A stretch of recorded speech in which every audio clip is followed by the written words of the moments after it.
Hello, everyone, and welcome back to another chapter of Experiencer Interviews. And today we've got another amazing story coming to us from the US.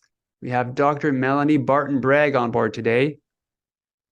Melanie Barton Bragg has a master's degree in social work and a doctorate in pastoral counseling and community development. She has maintained a private holistic psychotherapy practice since 1985.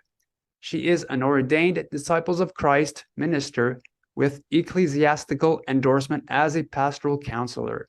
She is a Reiki and Rife practitioner. She has taught at the college level, led multiple workshops, consulted with organizations and churches to navigate through transitions, including educating them about sexual addiction. As a trained crisis responder, she is called in for debriefing critical incidences in private and governmental agencies. She works with experiencers and helps remove negativity from people and dwellings. She is a referral source for MUFON for those needing therapy, including hypnosis related to their experiences. Archived episodes of her 2.5-year-old internet radio show are available for listening on her website. She has been interviewed on television, radio, and online live events. She has written 4 books and is working on her 5th. Her 5th book will be in collaboration with ufologist Kathleen Martin, talking about the range of experiences people have from positive to negative, and will bring in the church's viewpoint about experiences. To contact her to lead a workshop, seminar, webinar, or teleconference, or to become a virtual client, please contact her using the email in the description box below. So Melanie, thank you so much for coming on today. Thank you for having me. So when did all of your experiences start, Melanie? Probably shortly after birth. I come from a long line of people who've had paranormal experiences.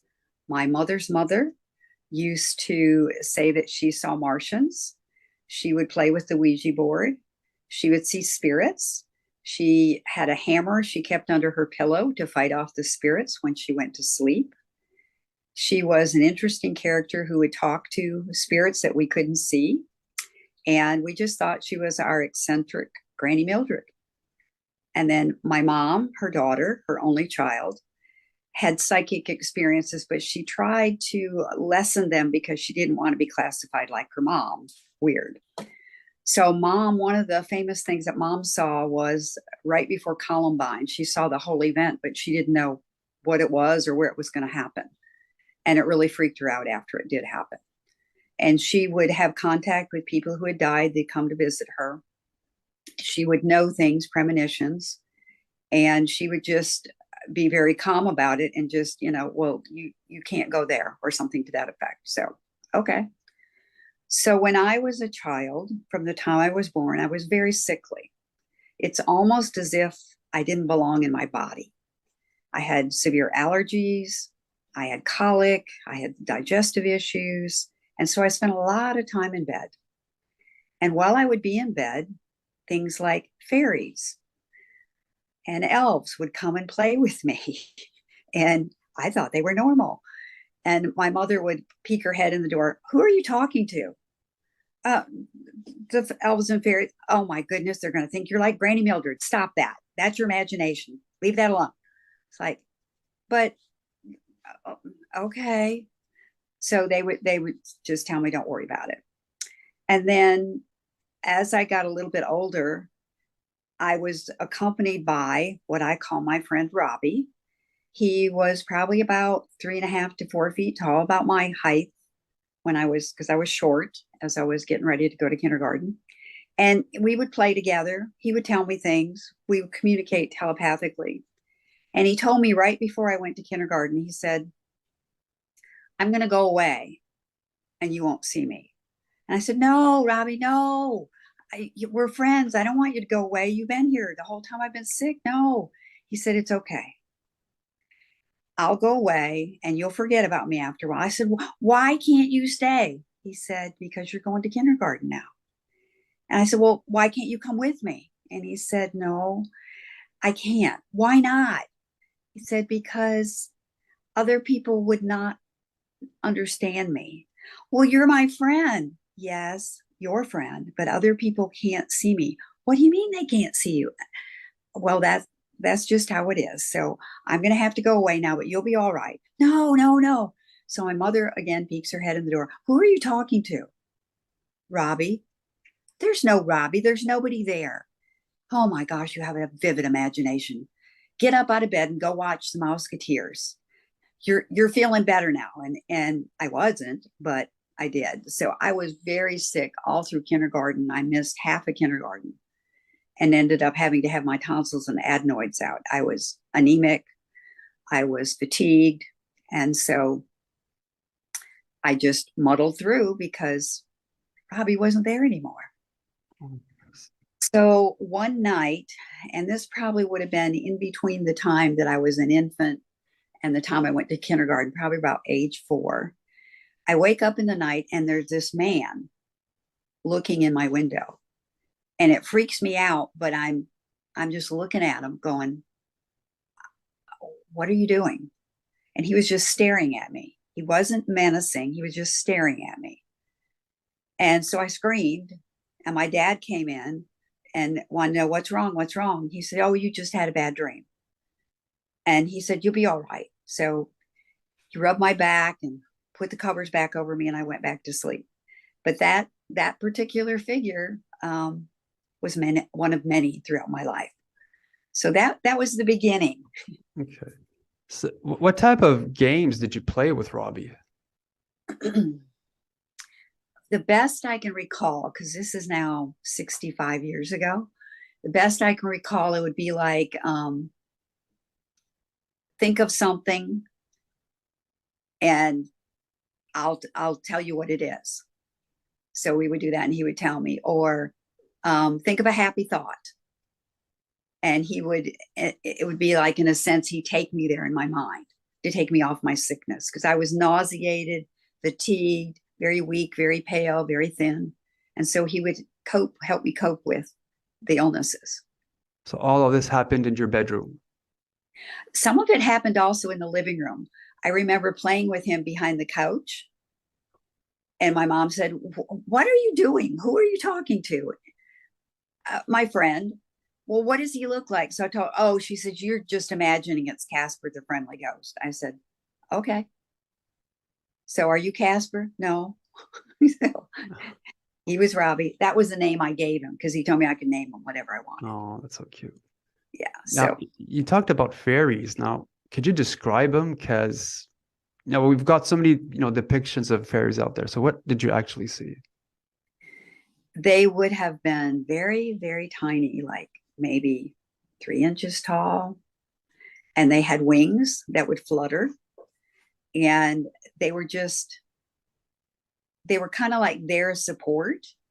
I don't remember them saying anything to me. They were like in their fairyland playing on my floor. I could see, it was like a forest, and I could see them there. And they knew I was there, but we had a loving connection. There wasn't any anger, menace, fear. It was just, I got to watch them. They got to know I was there. Okay. I had this weird dream once that, well, I call it weird, but it's out of place, but I don't normally, dream of this, is that I'm like, maybe like a few inches tall. I'm in the woods. I remember the grass being really tall. I remember like a twig or something at an angle, and they're like lily pads or whatever, the little people in front of me. I don't remember seeing their faces, but I remember that, that their presence being there. And I was brought to them to meet them. Mm-hmm. And that's all I remember. The background, them being there, and I was being introduced, and I wake up. So you went to kindergarten and everything stopped? Well, it kind of lessened up a little bit, and I had my tonsils and adenoids out, so I got better.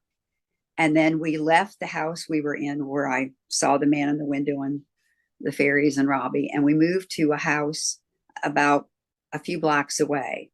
It was a house that was built like in 1900, and it used to be a doctor's office. And I couldn't understand why I was afraid to go upstairs. And this would have been in second grade when we moved there. And I would say to my mom and dad, I don't want to go upstairs. No, I don't want to go to bed. I want to sleep down here on the couch. No, you can't sleep on the couch. You need to go to your own bed. But I'm afraid. What are you afraid of? There's nothing to be afraid of. Would you stay with me till I go to sleep? No, you're a big girl now. You don't need us to do that. It's like, okay. So when they would leave, I put the covers over my head. And in my room was a wardrobe that my mom kept, like my dad's old army uniform in, winter blankets, things like that. And in my wardrobe lived a Native American chief. And he scared the living daylights out of me. And he would just watch me. And he had the most crystal blue eyes. Why would a Native American have blue eyes? I don't know. But he would look at me, and I could tell he was looking at me, even with my eyes closed, even with my head under the covers. And it'd be like, what are you doing? And he said, I'm here to guide you. I said, what does an 8-year-old need with guidance? I don't need this. He said, I'm here to help you. And I said, I don't want help. Go away. He says, I will go away now. You'll forget about me, but I'll come back later. And I said, okay. He says, remember Robbie? Well, I'd forgotten about Robbie because I was supposed to. I said, yeah. He said, it's okay. I'm here. I'll come back. So he left, thank God, because I was petrified.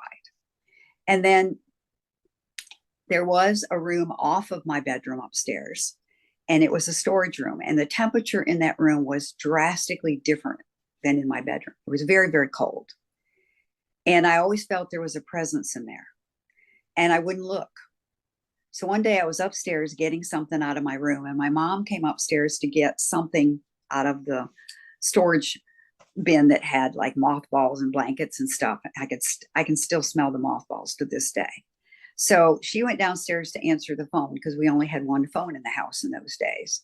And she left, and I happened to look in the room, and outside there was a little square window, and outside the window I could see a boy about 6 years old sitting on the roof, and he was blue, skin blue, like not breathing blue. And he saw me and I saw him, and I freaked out, and I ran downstairs, and I said, I can't go upstairs anymore. Why? Because there's something up there. And I wouldn't tell my mother what, because she'd say, we need to take you to the hospital. So I knew he was there. He was always there. When I would go to bed, when I would go up in my room, if I'd bring a friend over to play, I'd go upstairs. But if I was by myself, I wouldn't. Or I'd run upstairs and grab something and run back downstairs. And I didn't know till years later that I could have helped him, that he knew I could see him, and he didn't know he was dead.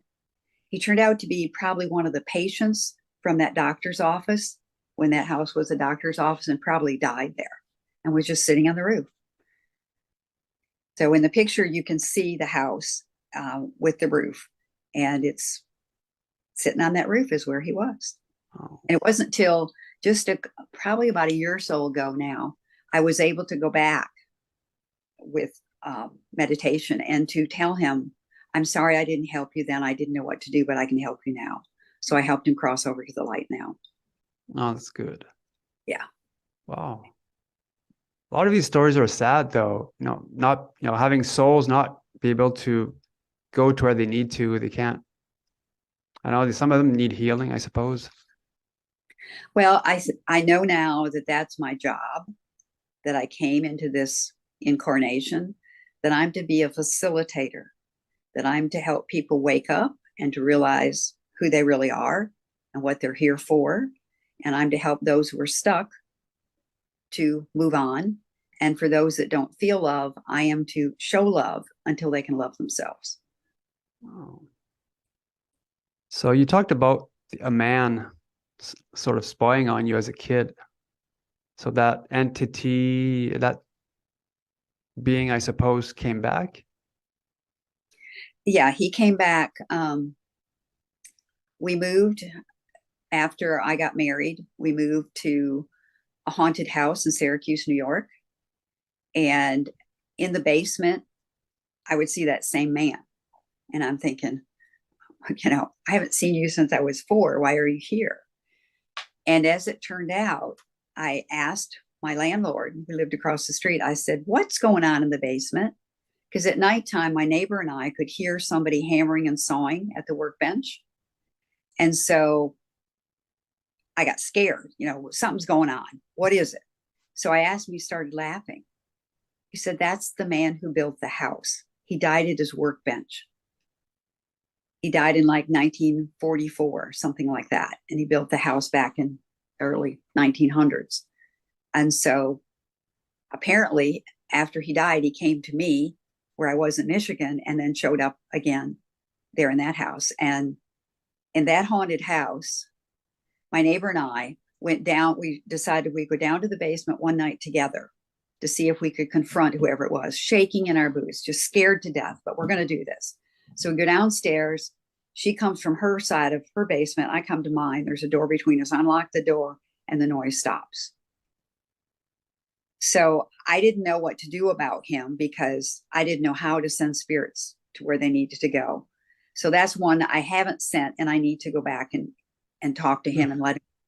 So, but he would watch me as I do laundry. I could see him out of the corner of my eye because, 1944, I don't think they had washers and dryers like they did. And that would have been 1972 that I was there. So the other thing that would happen is I was pregnant with my second child, and I would take an afternoon nap. I'd put my son down for a nap and I'd take a nap.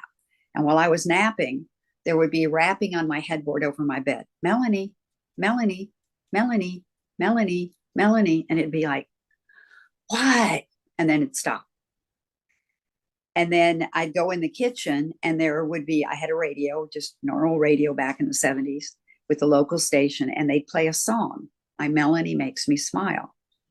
Well, my neighbor came over and she heard it too. We said, I wonder who the musicians are that created that song. So we called the radio station and they said, we're not playing that song. We don't even know what that song is. So when it would play, I'd call my husband at the store where he was the manager and I'd say, listen to the radio now. And he'd said, it's not playing. You're crazy. That's not happening. So if you research the song, it came out 2 years after I heard the song.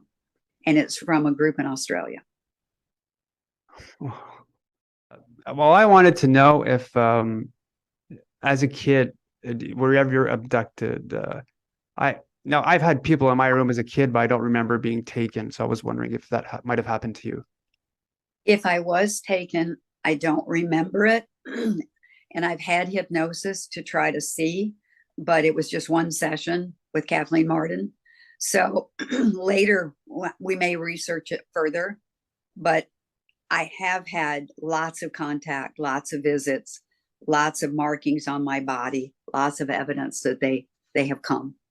But and I'll get into this further, what they explained to me is I made an agreement to come here. And like many of us, I'm not 100% human. And I don't say that to freak people out. It's just, I know. So I don't have to be taken in order to prove that they exist because I'm part of them. And what I'll explain later is when I met the Council of Eight, Shiva, who is the watcher in the ninth dimension, she has actually physically appeared to me and has called me. She says, literally, you are my daughter. So I don't have to see craft. I don't have to be abducted because I'm facilitating on this end. Happens. Okay. So yeah, you're doing your part. You've got a job to do when you're doing it. Okay. Yes. Okay. Didn't want to, but then finally did. When I was in high school, my mom and my sisters had gone to Rochester, New York to meet my older sister's fiance for a weekend, to meet his parents. And I was sick. I often was sick, but I had a fever. So I decided not to go because I didn't know if I was contagious. At church, we had gotten a Sunday school paper, and the Sunday school paper was about missionaries in Africa and how they encountered evil spirits. And the story freaked me out being home alone. So I took it downstairs and I put it in our burn barrel, which you could have back in those days in Michigan. And I went up and I went to bed. And when I woke up the next morning, as I went in my closet to get clothes out for the day, that paper floated down from the shelf in my closet to the floor. And it freaked me so bad. I couldn't move. I couldn't do anything. And I finally got enough courage to grab it, run back downstairs, grab the matches off the kitchen counter and put it in the barrel and burn it. And then when I came back in the house, I was frozen. I could feel a presence in the house and I couldn't move. So I sat in a chair by the front door. I couldn't go anywhere. I couldn't eat anything. I was like I was paralyzed. And I sat there until my mom and sisters came home. And of course, trying to explain it to them, oh, your imagination again. You're just anxious because you were home alone. So that happened to me when I was a junior in high school. About a year and a half later, I had graduated high school. I was going to a local community college, and I had spent 2 summers working on Mackinac Island. And I met a bunch of people there, and some people lived other places than that. And one of the people lived was in Rochester, New York, where my sister and had just married her husband and moved. So at 3 o'clock in the morning, this shimmering figure stands at the end of my bed and wakes me up.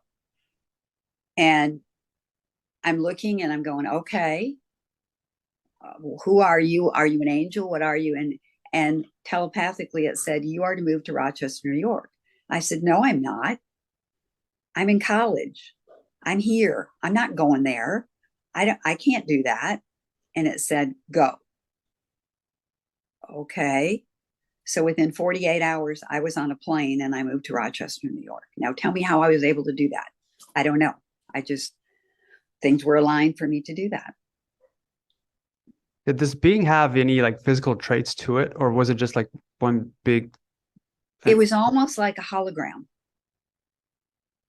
It was very bright, almost like a light shining in through the window. It probably would have been at least 6 feet tall, had like a robe on, but it didn't feel like it was in human form or solid form. It was more like a hologram. Wow. Could you see through it? No. Okay. I had a gray face, the face of a gray, like hover over my bed, but I could see through it. So it took me a while to realize that something was actually looking back at me, but I was able to trace around the head. So it had like a guitar pick shaped head, or like a pear shaped head, let's say, but it had really huge round eyes, but at the top of the forehead, let's say. But mine was see-through, so that's a bit interesting. So you actually moved, I suppose, after that? I did. I moved to Rochester, New York, and about 3 months later, I met my first husband on a blind date. So Wow. I'm sure that was part of the reason I was supposed to move there, because he was then called to the ministry. And so we moved from New York State to Indiana for him to go to seminary. And I had experiences there too. But again, I was very ill. I had temperatures of 104. All my joints were swollen and red and hot to the touch. And I was fatigued. By then, I had 2 kids. And a significant thing happened in Indiana.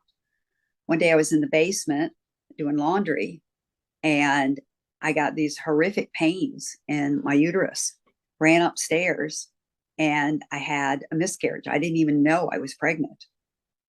And it was not a good situation. We were very poor, being in the ministry and being in seminary at the same time. You don't have a lot of money. And so my husband was concentrating on studies and the 2 churches he pastored. So I kind of had to figure out how to navigate through that. And I was depressed and I was ill.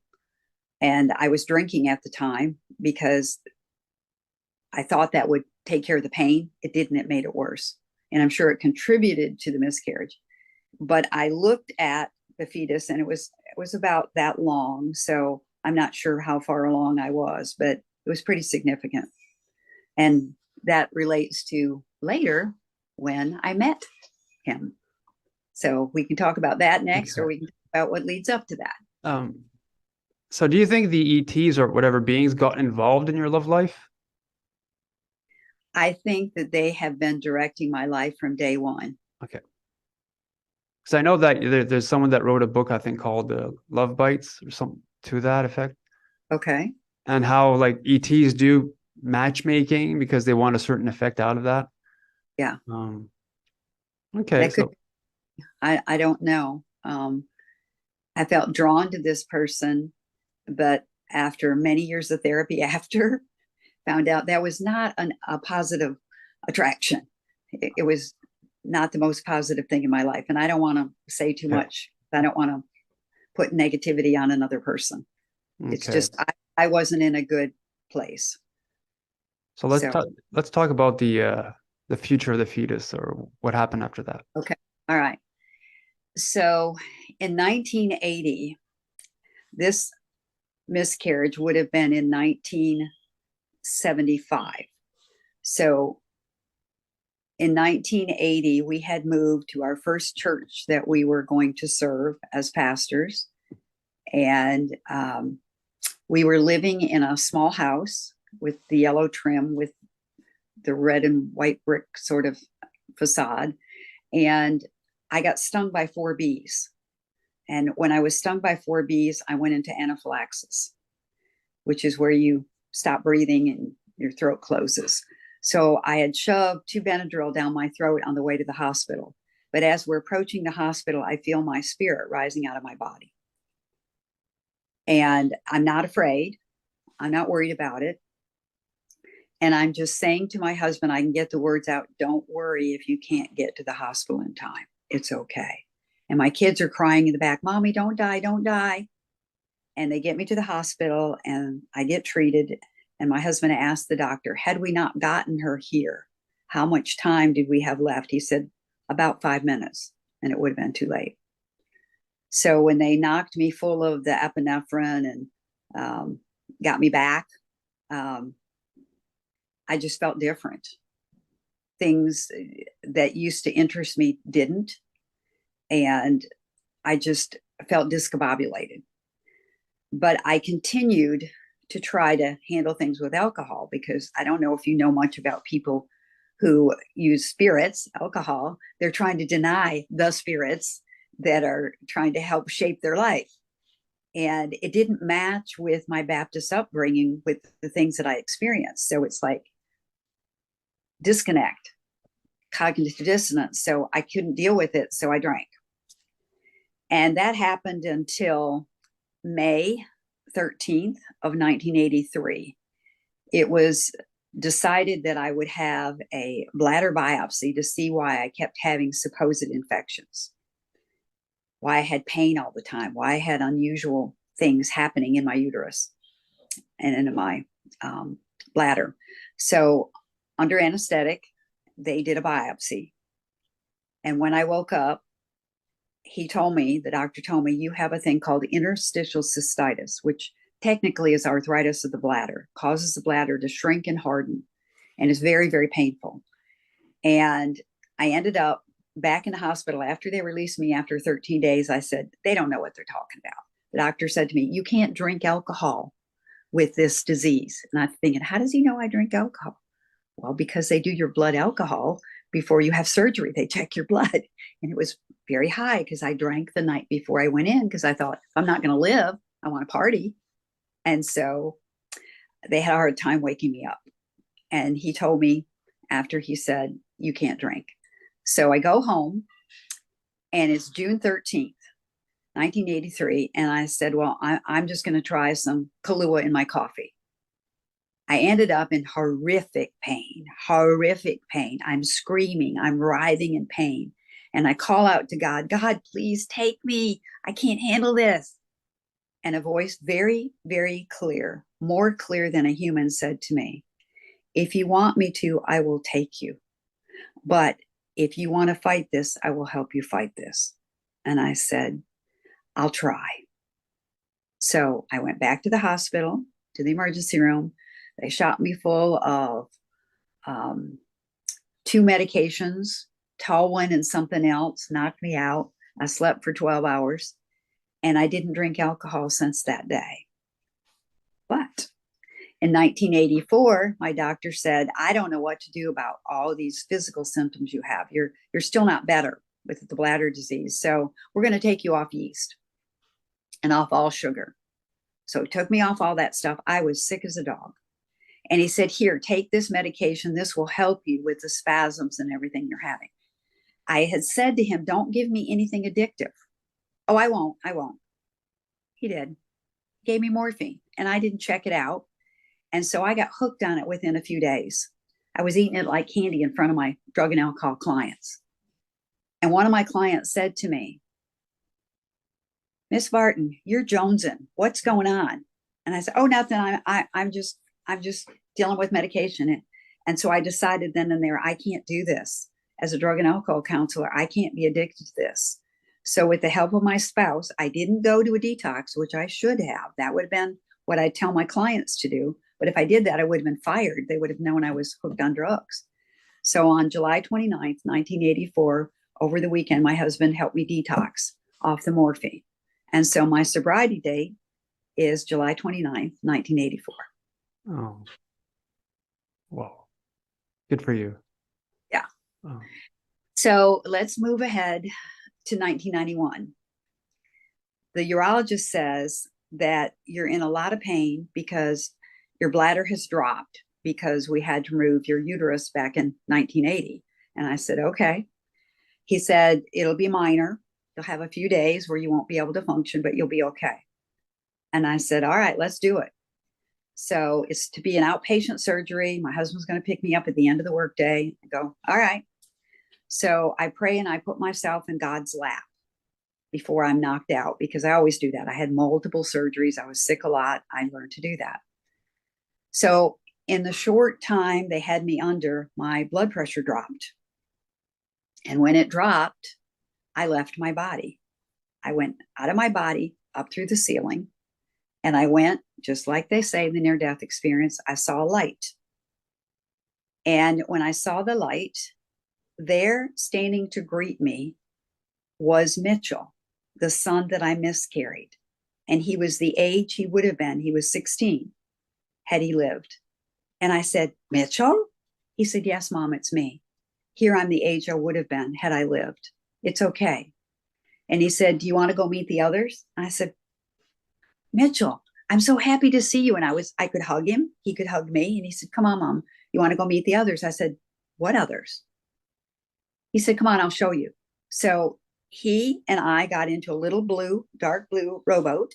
He stood up at the front and he was paddling, standing up with a paddle. And it only took like maybe a minute or two to get to the shore. I could see a bunch of figures on the shore. Couldn't make out who they were. And we got close to the shore. They pulled the boat in and we got out. And then I began to notice, oh, Judy, you died when I was in 8th grade from a car accident. Alan, you died from a head injury when I was in 4th grade. Granny Mildred.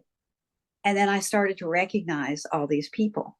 And then a figure stepped forward, the tall figure that was translucent, and said, we brought you here. And I said, I remember this place. I've been here before. I remember starting to approach this in 1980 when I had my out-of-body experience. They said, yes. I said, do I get to stay now? And they said, no. I said, why not? And they said, we brought you here to show you some things. I said, okay, what? And they said, when we send you back, you're going to go back and your job is to love people that feel unloved until they can love themselves.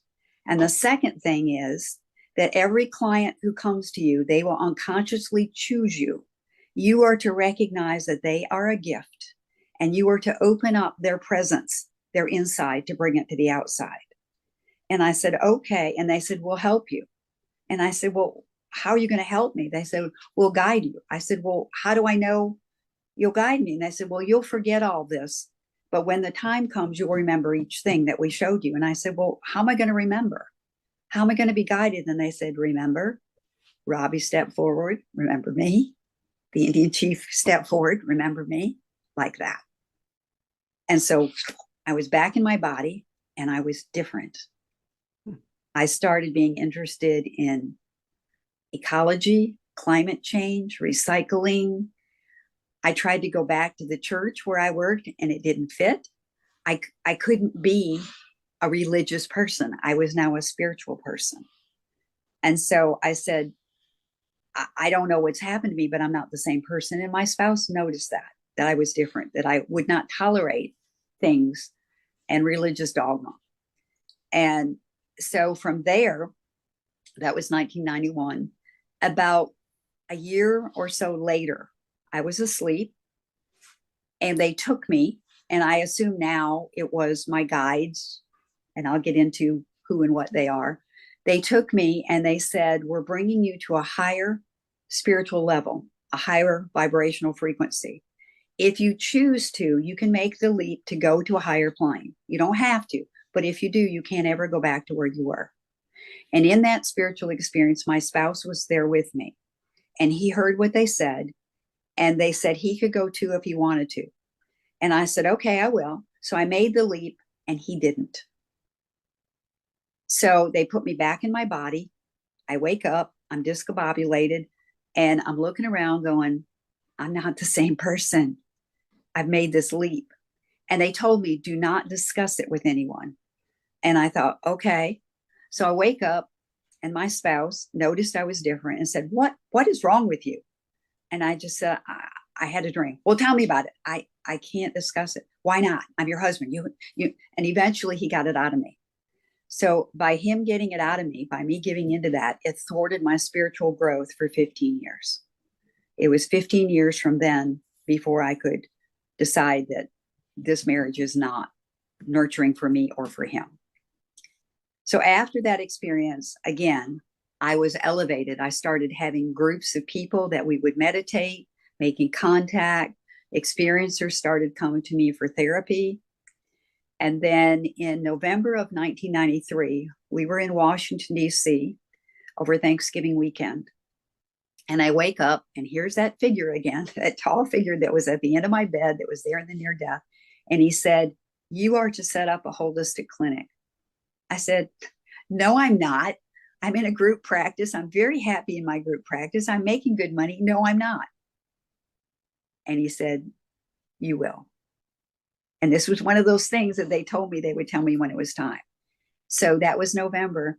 By February, that was November of 92. By February of 93, I had a practice open with other practitioners, massage therapists, nutritionists, chiropractor, financial planner, all within that short period of time. Wow. So you were guided to start all of this to at least help you out with your mission. That's amazing. Yes, yes. My daughter and I have a connection, and so do my sister and my younger sister and I. But my daughter and I, we will get a sinking feeling if somebody we know is going to die. And so we don't even say anything. We just say, who is it, when we contact each other. And she'll go, I'm checking this side of the family, you check that side of the family. And it's never been wrong. So she knows when something's up with me. She'll go, what is it, Mom? She doesn't even ask, are you okay or anything? What is it, Mom? And so we just have that connection. Oh. So you had this sort of NDE-ish type of thing happen. You came back. You eventually broke up with your husband. Yeah, I'll tell you the details, what I feel comfortable sharing. Okay. So in 1997, a client came to see me, and spouse came with the person. And the spouse didn't want to be there, refused to sign the paperwork. So long story short, when it came time for the divorce, the husband claimed I broke his confidentiality. So it's a long involved thing that I won't go into. So as a result, I was forced. I had to take a course in ethics to make sure I was not harming anybody's confidentiality. So I did. And as a result, I decided to go ahead and get my doctorate because I wasn't sure if they were going to take away my license. And I also at the same time went ahead and got fully ordained so that if I couldn't be a social worker, I could be an ordained minister and a pastoral counselor. So in that process, people stopped referring clients to me because, number one, my licensure board notified the insurance companies about this complaint against me, which was breaking my confidentiality. And then clients who had been pre-authorized to see me couldn't see me anymore because of this. So I sued my licensure board and we settled in mediation. But as a result, I made the decision to leave where I was because I didn't know if I was going to get to do my work as a social worker. So we moved to Charleston, South Carolina. And I started co-pastoring a church because I thought, I don't know if I'm going to be able to, and I'm not going to wait to find out. So we're pastoring two churches, and in one of the churches, it's haunted. Now, other people won't go in the church alone at night because everybody knows it's haunted. And so I'm able to see a minister who was a circuit rider back in, I don't know when circuit riders were in the United States, but I could see him. And he was there. And I didn't know then how to send him to the light, but I know how to do that now. And if he's still there, I can go back and do that. But I started learning how to do cleansings on churches and people and started to do so. And then we were there for 5.5 years and decided things weren't good between us or with the churches. So we do a geographical cure. Done that many times. They don't work, but try it. So we moved to Alabama. And by that time, I was able to maintain my license. I got a license also in Alabama, so I could work there, finish my doctorate. And I began to pick up on things that were not right. And long story short, I ended my marriage only when I got colon cancer. Prior to that, it was always take care of everybody else, but not me. And so I recognized the tumor that I got was my ticket out, that it was my time to take care of me, that that's what I was supposed to do. So I was diagnosed with colon cancer. I had 5 TIAs, which are like a minor stroke, but you recover. And I had Lyme disease and 7 co-infections. So I had to close my practice. But prior to closing the practice, an interesting thing happened. And I'm not going to go into the details of where this is because I don't want somebody coming after me. But I saw a client who had had very unusual things happen to them, found out that they had been part of a governmental program against their will. And while I'm working with this person, my office is broken into 4 times. They stole my security camera. They came into my office with the door locked while I was there. They tapped my phone. They followed me. And so later I asked somebody to check and see, was the stuff I was getting a figment of my imagination? Was this person telling the truth? And the sources that were checked said, cease and desist, or Dr. Barton and her client will be killed. So I did. I'm not going to get anybody killed.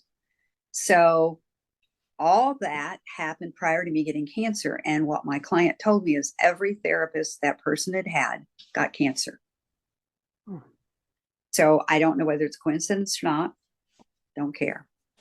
So when I found that I had cancer, my daughter graciously offered for me to come and live with her in Florida, which I did. And it took me a long time to recover because I was so sick. But as I began to recover, I didn't have the defenses to fight off what my guides would want to show me. So they started showing me, they wanted me to build a house, a round house. And I said, well, I don't have any money. How am I going to do that? And they said, it will be revealed. And they started talking to me and telling me things that I needed to know, how to heal, what treatments to use, how to help other people. And so I started to do that. And 4 years after I was divorced, after I was diagnosed with cancer, I met my second husband. And he was just a kind man who wanted to make sure that I was taken care of in a loving way. So we married December 14th, 2013. And then 10 months into our marriage, he had a stroke and died. And I was devastated, but I also felt like it was okay that I had come through everything I had experienced. And he came back to me after he died and he said, I don't want to go. And I said, you're supposed to go. He said, but I told you I'd take care of you. And I said, I know. But you have. You taught me, as I was told I was supposed to do for others, you taught me that I was lovable and I could love myself. So you've accomplished what you came to do. So you can go. He said, you sure? I said, yes. So he left. And the next morning, my sister was visiting and my grandson was visiting. And I said, did you notice anything last night? And my sister said, yeah, he was here. I said, yeah. And I asked my grandson, who was 3 at the time, did you see Woody? He said, yeah. I said, where was he? He said, he was right beside you in bed. I said, yeah, you're right. He was. So after that time, my grandson and I began staying in town because I was living at an outer area. And it was an hour drive to go into where I was starting to work. So I would stay with my daughter at her apartment with my grandson. And one night, my grandson and I were taken. And what I remembered the next morning was a beam of light coming and taking us. And I wasn't afraid. He was, but I comforted him. And he didn't remember it the next day, but I did. So I kept track of that. And then as I would go back to my home, the hour away, one night I woke up and there was a 7-foot tall figure, very much like the one that stood at the end of my bed, like my near-death experience, and a short one like Robbie. And they said, hello. I said, oh, what are you doing? It was familiarity. There wasn't any anger or fear. And they said, we're working on you to help you get better. So just go back to sleep. So I did. And I woke up the next morning. I had evidence that they had worked on me. So I contacted MUFON to begin to tell them about some of my experiences to see, just to report it because that was the right thing to do. And one of the people that I spoke with, her name's Alita. She's one of the MUFON investigators. She said, you know what? You're in Florida and you're not too far from Denise Stoner and Kathleen Martin. They're part of MUFON. Why don't you make contact with them? So it just so happened that I was going to Orlando to have a week of rest and relaxation, and I invited them to come, and they did. So we got to know each other. We talked for hours. And they said, why don't you come to our conference that we're having in Orlando, 2016, in August? And I said, okay. So I did. So at the conference, at lunchtime, I go and I sit at a table and I'm talking to a woman, and there's one seat empty across from me. And a gentleman comes up and he says, do you mind if I sit here? I said, no, that's fine. He introduced himself. His name is Kevin Briggs. And he told me his story, that he's been visited since he was 8 years old, and that they told him he's supposed to write a book and he needs help. And after hearing me talk to the woman who was next to me, he said, do you think you could help me? I said, well, I'll try, sure. So we arranged for him to meet with me, Kathleen, and Denise at Kathleen's home. So he starts talking and telling us stuff. And Denise and I look at each other and we go, do you know what he's doing? Yeah. Kathleen goes, what? What? He's channeling. He doesn't know this stuff. He's telling stuff through him. And he said, what's that? So we told him, and we said, would you like to see if you can tell us more and help us? He said, okay. So once a month, we started going to his home, and his wife, Sandy, was very gracious, had snacks for us, and we recorded it. We checked the temperature in the room to see what the temperature difference was. We checked the energy in the room. The first or second time we met, I had my phone with me and it got fried. It just totally fried. And all of us in the room could feel like a tingling from head to toe. And at first, he couldn't do very long because it was very draining for him to pull his personality aside and let the spirit, the channeling, come through. So Ort would come through. This is a council of 8, a galactic council. And let's see if I can remember all their names. There's Ort and Dee, husband and wife.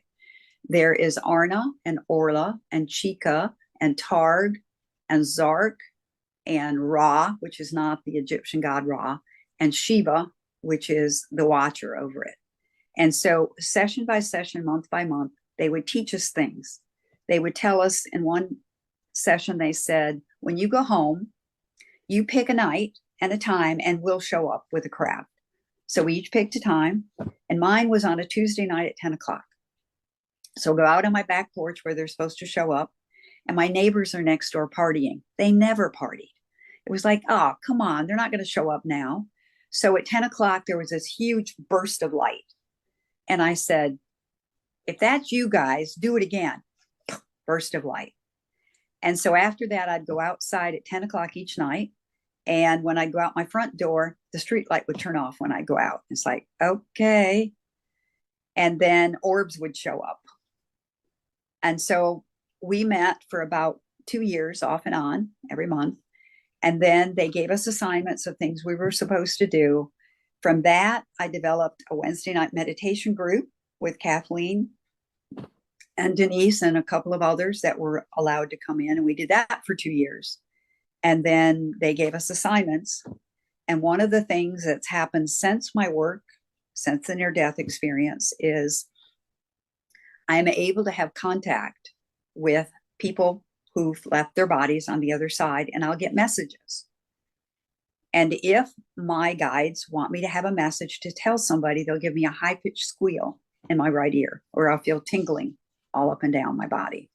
And so I listen, but I have the choice to say, no, this is a first session with somebody. I'm not going to tell them their deceased grandmother's here until I know they're okay with it.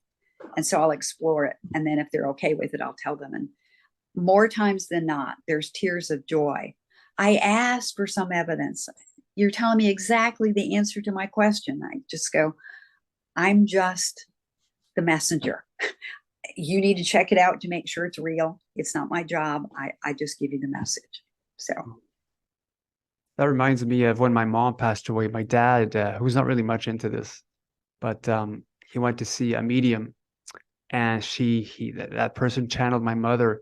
And my mother, when she came through, she told my dad to take care of all the flowers, because they just changed all the flower beds in front of the house, because my dad had a beautiful house by the lake. And the fact that she knew that, well, that really convinced him that it wasn't legit, that my mom came through. So it's really healing, though. So you're doing a great service to humanity when you do that. Yes. So and I would say virtually everybody that I feel okay telling has accepted it very well. So that's how you got involved with Kathy regarding your 5th book? Yes. So we started working, and her book, Forbidden Knowledge, talks about our research that we did with the Council of 8. And her stories are there. So I really recommend people read Forbidden Knowledge by Kathleen Martin. The book that she and I are collaborating on is going to involve a survey of people filling it out, talking about, how their ET contact has affected them, including things like, how has it affected your belief system, your religious belief system? And as a result, what has changed? And it's also going to look at, this is another factor we're just adding in with the help of somebody in a group we're in. He suggested we look at, how did it affect your family? Because the family dynamic is so often affected. People split over it, or people think you're crazy. And so it would be a good thing to explore.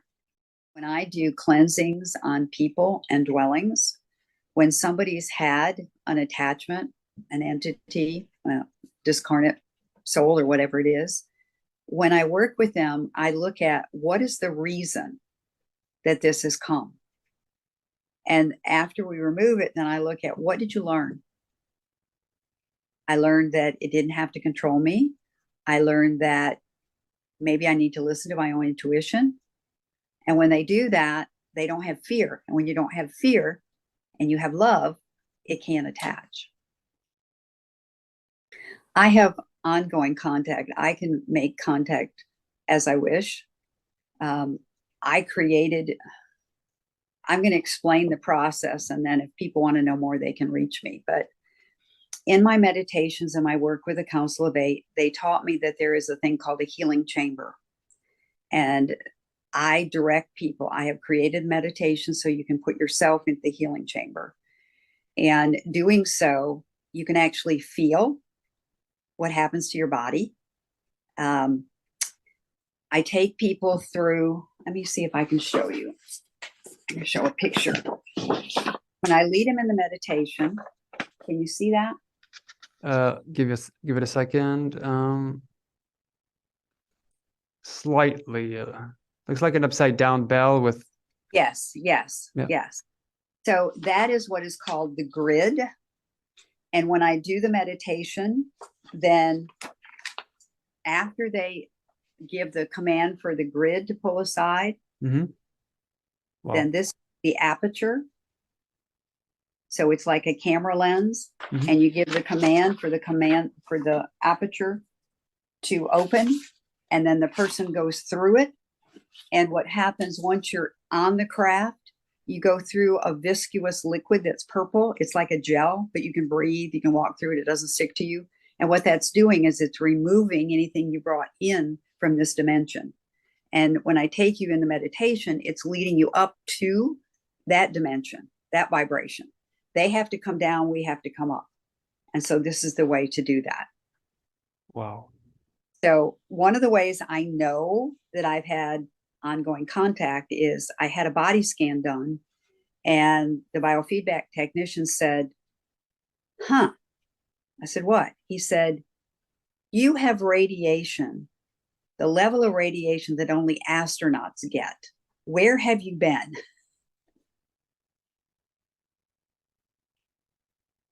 Amazing. So I had a friend that she had a lot of health problems, but she was an abductee. She was taken on board craft, and she was shown like councils and stuff as a kid. But when she got her blood work done, the doctor said, "This is strange. The type of blood the results that we've got, when you can compare them to the type of blood that astronauts have." Yeah. Like she was on board, Yeah. a craft for too long, and that affected her. Yes. So you got irradiated. Wow. Mm-hmm. So did you get sick from that? I've been sick my whole life. So I think what they told me this back in about 2017. They said, "I made the decision to come into this body. I don't really fit this body. And the consequence of not fitting the body is it's like things don't match up. And that's why I'm sick." And they offered in 2017, they said, "We can take you out," meaning leave this universe, "but it's your choice." And I said, "I don't want to leave my kids or my grandkids or my clients." And they said, "Okay, remember that when times get bad and you wish we'd taken you." And I said, "Okay." So my earthly council of four said, "Maybe you should have taken them up on your offer and went." I said, Okay. so this past September, I had pretty bad COVID. And I'm talking to the council going, "Can you help me out here?" And they said, "We are. We don't want you to hasten the process to heal. We're working on you, but let us do our work. We are altering some things to make it so you can exist. So just let us do our work." So I'd go to sleep, I'd go into deep sleep, and they'd work on me. And so one of the ways that I know they worked on me, and you don't have a picture of this, but I can send it to you later.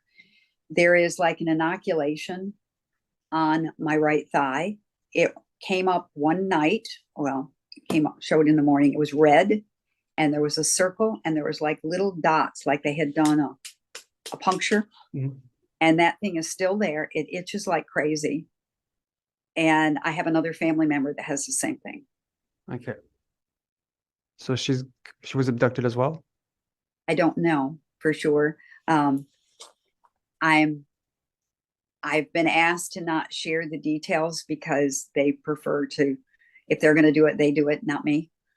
So did they do a house call, or did they take you on board? And I've had many instances where things are done to me, and I don't know if they did it here or took me somewhere. When they've worked on me, one of the pictures you'll see is a red mark on my forehead. And then my eyes are always, the pupils are always very dark when I come back. I have a mark. You'll see the picture on my arm that showed up one morning. I've had a triangle another place. And they tell me that they're working on me to improve me. And I have 2 implants. I have one in my hand right here. And then I have one in my thumb right here. And what they told me, what the council told me, is that I can ask for whoever put them in. They said the council didn't do that. Whoever put them in there, you can tell them, "You can't take me. I'm protected by the council. You don't have the right to take me. So when they did tell me they were working on me, I assumed what they were doing was related to the council. So I haven't asked them to do anything different, because it did improve a lot of things. Conditions that I had before COVID have improved since COVID. Cool. So how do you feel about all of this, having friends taking care of you like that? I feel very loved, especially by Shiva. She calls me her daughter. She tells me I'm loved. Sometimes she shows up and she puts her bird-like feather wings over me, like hovering over me, and just like an energy hug. So she's not really the Indian deity, really. No, she's not. It's Sheeva, and Ra is Rah. Okay. Now, he was alive during Egyptian times, but he hasn't had a body in thousands of years. Wow. So have you ever seen UFOs up close? Well, when you say up close, within a few yards, no. Yeah, maybe like close to 100 feet or so. Well, I did see one over the Air Force Base in Indiana. My sister Robin and I saw one there. It was just hovering, wasn't going anyplace. And I did see one on a CE-5 2 weekends ago. There were clouds, but you could see it, the outline of it, right above the clouds. So that's the closest I've gotten. But when we did the CE-5, we had the two-way radios, and they were responding to our questions. You sent me a drawing of a metallic whirligig. Mm-hmm. Is that a medical instrument?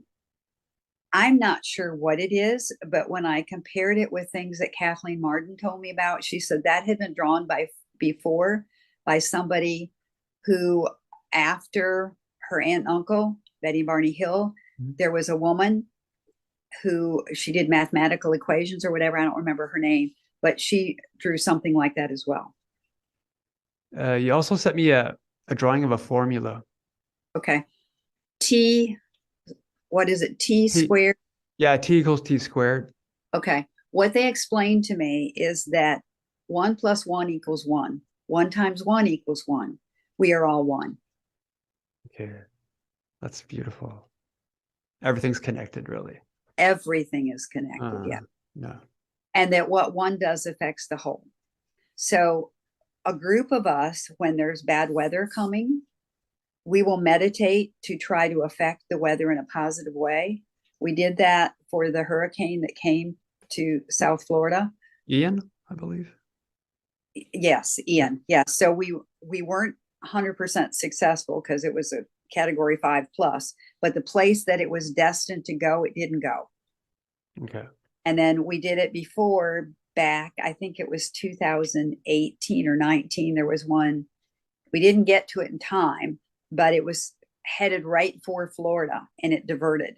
And we do a process where you imagine it shrinking, and we send it love, and we send it back out to the ocean. So in that one, it hit the Bahamas. It was 2019, maybe September 2019. So it hit the Bahamas, but it didn't come ashore in Florida like it was supposedly going to do.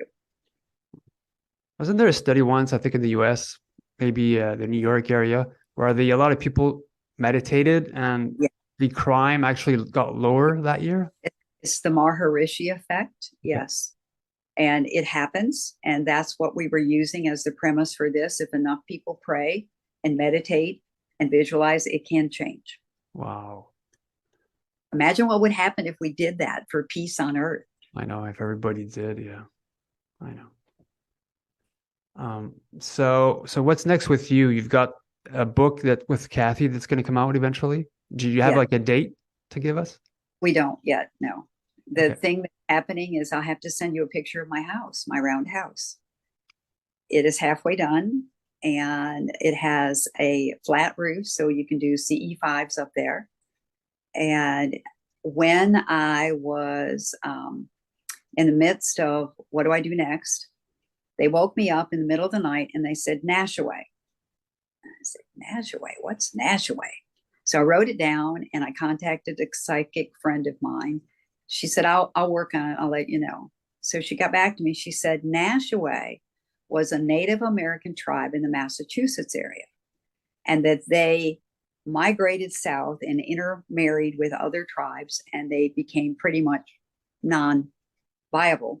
And so she said, but they're on your property. I said, they are? She said, yeah, they're waiting for you. So I went to my property and I did a connection with them. There were 40 of them, Nashaway. And they said, we've been waiting for you. And I said, okay, why? They said, we've been protecting this land, waiting for you, and we're going to turn it over to you. And I said, that's a pretty big responsibility. I'm not sure I'm able to handle it. And they said, well, we'll be here to help you, but we need you to send us on. So I said, all right, I send you on with blessings. And as they were leaving, tailed birds, a flock of them came right up over me and flew over me. And it was like, oh, okay. I don't know their symbolism. I looked it up, but I don't remember. But it was, I did the right thing. And so each time I go to the property now, I feel their presence there. I have woods around my house and I can feel the presence there. And so I know I'm doing the right thing. Oh. Have you ever had contact with Robbie after that? The only contact that I've had is like in the near-death experience. I haven't, and then when they came to work on me, I think that was him, but I didn't ask, but it looked familiar. Mm-hmm. So I can meditate and ask them if it is, but yeah. And I've also wondered if he is the figure that's on the craft that's part of the Council of Eight. His name is Zark. It's spelled Jark, but it's pronounced Zark. And he's the trickster. He will take pieces of my jewelry and like one earring. Like I might lay something out on my bed to get dressed in the morning, come back and only one earring's there. Or I'll go to pack and I get there and there's only one earring and I know I put two in. So he's done this numerous times. And in one case, it was one of my mom's earrings. And I was really upset. It was my mom's. I want that earring. So I finally took the one earring and put it in my jewelry box and said, okay, I guess it's gone. Well, months later, I go someplace else and it's there. Now, how did it get there? But it was. So that happens. And when I was in the process of moving stuff to move into a smaller place till my house is ready, I went to pull something out and there was one of the earrings that fell out of something I was pulling out. And it was like, I didn't put it in there. It couldn't have been in there. I haven't had it in over a year. So, all right, you're letting me know you're here. But it's not funny. Don't take my stuff. So I don't think that's Robbie. Although they're similar height and similar appearance, I don't think it's Robbie because Robbie was very kind, very loving, very helpful, very supportive. Have you ever been given gifts? I know sometimes I think there's a term called a port, where Yes.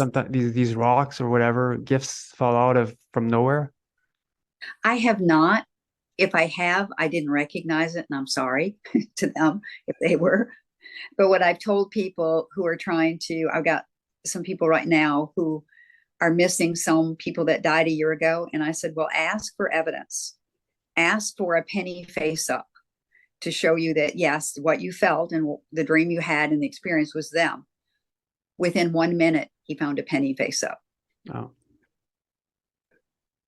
Have you ever had experiences where like deceased loved ones would use technology to try to contact you?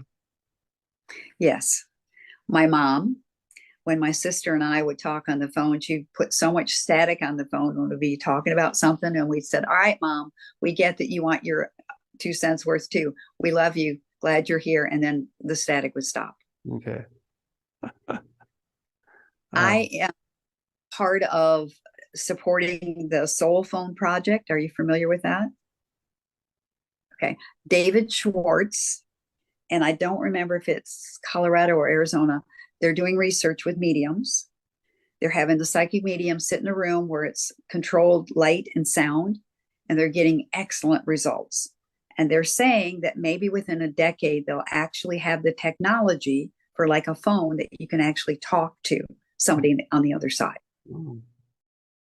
My daughter has abilities like I do, and hers have been increasing lately. And so she heard a voice, and I went to her home and helped figure out. I was told who it was, and she checked it out. It had been somebody that she knew back in high school. And there were, I think, 3 friends in the car. And it was the 16-year-old's birthday, and he died in the one car crash. And then there were 2 other people in the car. And one of those 2 people, she heard his voice. And so she checked, and yes, he had died, because I got the message he had died, and it was something related to breathing difficulties. And so she checked it out, and it was accurate. What's the actual mission of the group that you're involved with? The ETs, like the council. Our job initially was to make contact with them, to raise our own consciousness, to connect with other groups who are also doing the same thing, and eventually to prepare the world for total disclosure. But they're doing what we call now soft disclosure, a little at a time, this group here, that group there. And how about the council on board the craft? I think that's what the Council of 8. What's their mission, really? They're there to guide us, to help them with their mission. Okay. They call us the Earthly Council of 4. Oh. We'll meet again with them on February 25th. We'll meet in Orlando area again. Okay. And we get to ask our questions of what we want to know concerning our mission, our tasks. If there's been a development in the news, we want to know, we'll probably ask about, did you interfere with the Chinese balloon to keep us safe? Things like that. Okay. There's been a number of crafts seen over Ukraine and Russia. And they have told us, the Council of 8 has said, we will not let the world destroy itself by nuclear attack. Okay. We said, thank you. Do you have a closing statement, or perhaps another story that you might want to share with everyone? My belief is that we are all connected, and that when you are willing and able to open up, to connect with your higher self, you will begin to understand that we're all part of this big puzzle, and we all have a piece to play. And if anybody is interested in figuring out, well, what's my part? What's my piece? I'd be glad to direct them to do that. Thanks for coming on today. You've got a lovely story. You're a lovely person, and listening to stories like yours really helps elevate ourselves, and brings us more into a positive mood. So thanks for coming on and for sharing with everyone. Thank you. It's been my joy. And to those watching today's interview, I hope you enjoyed it. I'm your host, Mr. Gray. More interviews coming up, and I'll see you guys next time. So take care, everyone.